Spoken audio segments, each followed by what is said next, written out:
félicitations à la délégation égyptienne de pentathlon moderne qui a participé à ce championnat en Lituanie afin de mieux parler de ce sport et son importance actuellement en Égypte, surtout pour la nouvelle génération. Nous avons contacté par téléphone M. Mohamed Rachad, analyste sportif. Bonjour. Bonjour madame, j'espère que vous portez bien. Très bien. Alors, Monsieur Rachad, quand on parle de ce sport, le pentathlon moderne, on a commencé à apprendre à propos de la réussite de l'Égypte en ce qui concerne ce sport sur plusieurs niveaux. Actuellement, c'est le championnat universitaire qui a eu lieu en Lituanie, 6 médailles. C'est déjà une réussite qu'on vraiment loue. Selon vous, l'Égypte actuellement, où elle est située en ce qui concerne ce sport? Vous savez, au début, quand on parle, c'est la Fédération égyptienne de sport universitaire. Ça veut dire que c'est des gens, c'est des sportifs, mais qui en même temps qui sont dans l'université. Oui, il y a une différence. Vous savez, c'est déroulé en France, c'était le Jeux olympiques. Ça, c'est des joueurs qui jouent seulement pour le sport. C'est bien, on est heureux que l'Égypte a pu porter ses médailles. Et le pentathlon moderne, c'était en Lituanie. L'Égypte a pu prendre 6 médailles. Mustafa Amr et Zena Mustafa ont remporté des médailles d'or au championnat et de relais par équipe. Et aussi, on a vu donc 3 d'or, 1 argent et 2 bronzes. Et l'universitaire de Pologne était arrivé en 2e place avec 1 or et 2 argent. L'équipe de Lituanie, celle qui était dans le département, également avec la 3e place, 1 médaille d'argent.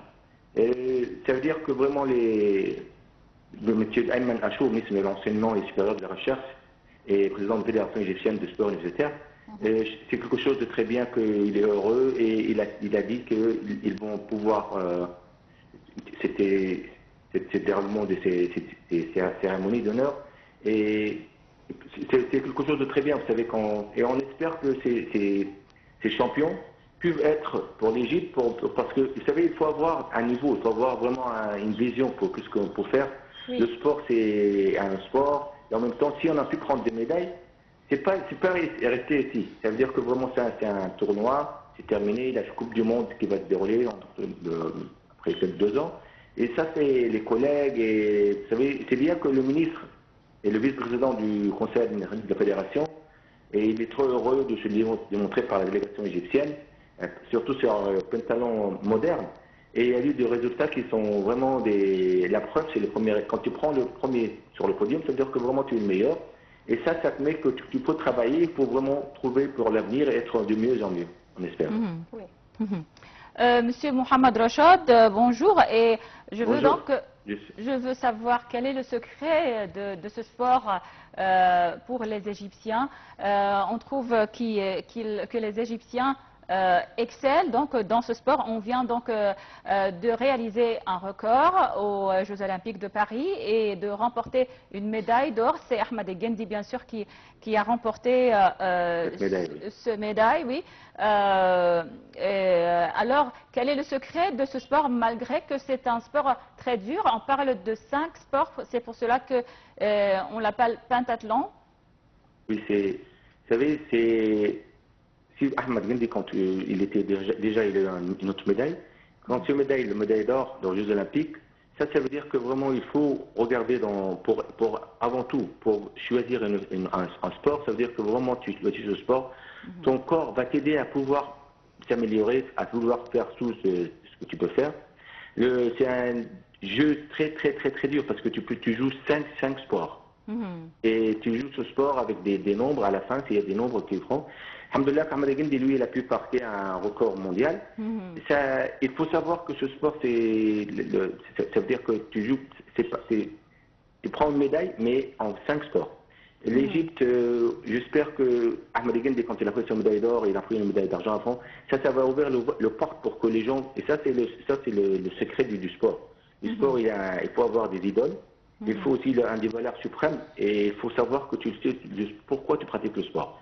Et en pratiquant le sport, vous savez, il y a beaucoup c'est comme le docteur Alaoui, quand il est ministre je me souviens à l'école universitaire, quand il parlait sur le sport, il disait que les athlètes ou les sportifs sont dans un vie, il y a beaucoup de choses, ils sacrifient beaucoup pour s'entraîner, pour faire des médailles. Nous, on voit le dernière image. Il est sur le podium, il prend son médaille, il est heureux, il y a un deuxième, il y a un troisième. Et ça, c'est un sacrifice. Ça, c'est tout le comité, toute sa famille, tout le monde, la fédération, lui-même. Il sacrifie comment pour s'entraîner trop fort, s'entraîner très dur. Ensuite, il y a des choses qu'il ne faut pas faire, il faut dormir tôt, il faut vraiment s'entraîner trop fort. Et c'est vraiment ça fait une pression sur lui. Et en France, après les Jeux Olympiques, vous savez, c'est lié le science et le sport. Il faut savoir que pourquoi tu as pris cette médaille, pourquoi tu n'as pas pu la prendre. Et il donne tout le temps, il travaille pour savoir le mieux, de mieux en mieux. Et il faut vraiment, le sport et le science sont liés et ils sont très vite pour savoir le meilleur. Ils ont trouvé que ceux qui prennent des médailles d'or, ils ont eu la pression, même s'il a gagné, il a gagné. Mais ça, après qu'il prend une médaille, il y a la suprême sur lui, il y a des pressions, et il y a même une attention, il peut faire de suicide. C'est-à-dire que c'est un être humain, il gagne, ça c'est celui qui gagne.